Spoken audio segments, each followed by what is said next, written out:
Hola a todos, soy Carlos Urrunaga. Estamos en 360 segundos de Centrum Católica con César Ferradas.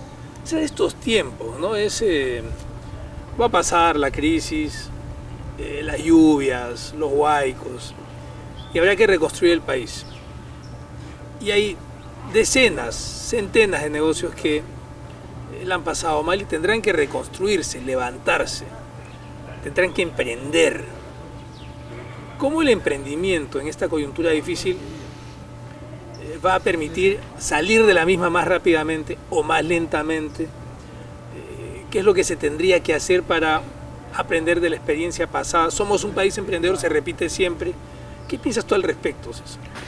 El tema de hacer empresa en Perú y el emprendimiento ha sido una de las cosas más recurrentes en los últimos años. Deberíamos recordar que la Sociedad Nacional de Industrias estima que la informalidad está alrededor del 70-75% en el país. Y entonces es una forma, una vertiente natural el haber devenido en emprendedores. Y creo que esta informalidad nuestra es una base importantísima para poder hacer realmente grandes obras, pero grandes obras mirando a futuro. Y creo que lamentablemente los emprendedores en el país están totalmente olvidados. ¿Por qué? Este olvido finalmente porque no los protegemos legalmente. En algún momento hemos conversado sobre este tema, que no es tanto formalizar a los informales, sino más bien legalizar su actividad. Y esto en concepto de dos ejes, el concepto de la legalidad y la legitimidad. Es decir, una vez puede decir que cuando lo legal no es bueno y lo ilegal no es malo. Eso es duro, ¿no? Es duro porque estás trabajando con dos temas, lo que es la legitimidad y la legalidad. Entonces hay muchas cosas que son legales y legítimas, o viceversa si quieres decirlo, cosas legítimas que son legales son actividades normales. En el otro extremo, cosas que son ilegítimas e ilegales son actividades criminales, malas, negativas. Pero quedan dos cuadrantes más en la cual hablamos de aspectos que las consideramos legítimas, pero son ilegales. Y esta es donde está la actividad informal.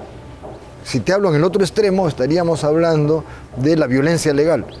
Actividades que son ilegítimas, pero son legales. El final... Actividades de violencia legal es donde sale el concepto de echa la trampa, echa la ley, en la cual primero planteas un tipo de actividad totalmente ilegítima, pero la legalizas con una ley.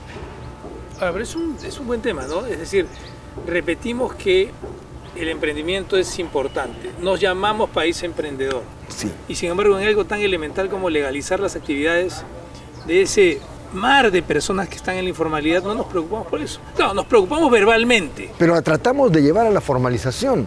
Y es otro entorno, es otro mundo, es otra actividad, es otra forma de ver las cosas. El emprendedor es totalmente diferente a un ejecutivo, a un gerente. Tienen otra especie de liderazgo. Tú, por ejemplo, nos dices que lo ilegítimo jamás será formal. Lo ilegítimo debería... ¿Puede ser legal? Legal. Pero no lo vamos a pasar a la formalidad a la fuerza. Déjame explicarte, que es un proceso. O sea, estos aspectos de la actividad informal, ¿no? Tenemos que darle una ley, ¿no?, que los apoye. Están en manos de los prestamistas, los agiotistas, los persigue la municipalidad, los persigue la SUNAT, la policía, andan a salto de mata y están creando riqueza. Entonces tenemos que darle una ley que los proteja por lo menos en los primeros 5 años de su actividad. Y decimos que la informal entonces comienza a ser legal. Y poco a poco, te puedo citar casos como Topitop, te puedo citar casos como Ageper, Altomayo, Mega, muchas empresas que han empezado informales. Y luego cuando van creciendo y se fortalecen, van a su formalización en forma natural. Pero no los obligues desde ahora a formalizarse. Yo alguna vez he dicho, y lo digo públicamente, si alguien quiere hacer empresa, tienes que empezar como informal. Y que me escuche la SUNAT. Y esto no lo aprendí yo por brillantez o por estudios. Estaba en una reunión empresarial y justamente ponía los ejemplos de estas empresas que te he citado. Y un señor del fondo me dice, profesor, un momentito, ellos empezaron informales, yo empecé como formal. Después de 20 años de hacer empresa, estoy acogotado por los bancos, por la SUNAT. Entonces la propuesta es que para apoyar el emprendimiento, que creo que es la base más sólida que tenemos en el Perú, porque eso es cierto, los peruanos tenemos muchísima creatividad, muchísimo ingenio. ¿De dónde viene ese ingenio de los peruanos? De las necesidades. O sea, cuando uno, la necesidad es la madre de la imaginación, de la creatividad y finalmente de la innovación. Pero si no tienen apoyo estos innovadores, si no tienen apoyo, porque las etapas, las 4 etapas que hay fundamentales del emprendimiento son primero la exploración, investiga, busca, analiza, y eso sueña. Eso se hace en la casa sin tener una autorización municipal, simplemente sueñas. Así es. Empiezas. Primera etapa entonces es... No existe un soñador informal, sueñas, punto. Sueñas. Y es que hemos perdido la capacidad de imaginarnos. Acuérdate que Albert Einstein decía, en época de crisis, ahora, en época de crisis, el concepto de crisis que conversamos el otro día, oportunidad, peligro. En época de crisis, la imaginación es más importante que el conocimiento. Y lo dijo Albert Einstein.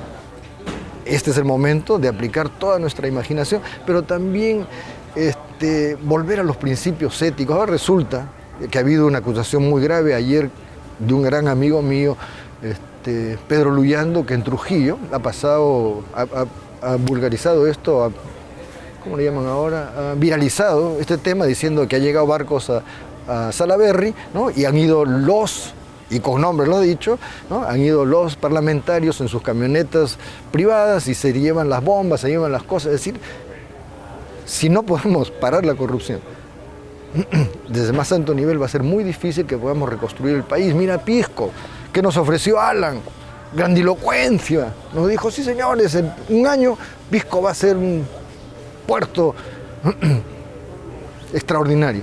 ¿Qué pasó con Pisco? Yo creo que el problema de la reconstrucción va a ser enorme, pero me he desviado un poco del tema. La primera etapa es exploración, soñar, como tú lo dijiste. Eso es libre. Libre. Hay que hacerlo. Exploras y luego viene el encuentro, el descubrimiento. Hoy aquí hay una gran oportunidad. Encontraste. La segunda es, ¿no? Primera, exploras, sueñas, visionas. La segunda, encuentras y dices, caramba, el eureka, ¿no? Ah, esto es. La tercera es la experimentación. Antes, exacto, haces un prototipo, diseñas el modelo y finalmente la más difícil, que es la ejecución. ¿Y por qué es la más difícil la ejecución? Porque el emprendedor requiere apoyo financiero. Y entonces ahí aparecen los ángeles, que para mí son demonios, angels se dice en inglés. Vienen los inversionistas, financian la idea, pero piden más del 50%.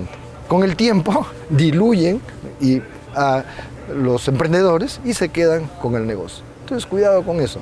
Tenemos que tener una banca de inversión, un apoyo fuerte del Estado, leyes que nos permitan legalizar esta legitimidad, y creo que con eso podríamos avanzar, Carlos. Muchas gracias, César. Hemos estado con el profesor César Ferradas, siempre aquí en 360 segundos de Centrum Católica. Cuídense mucho.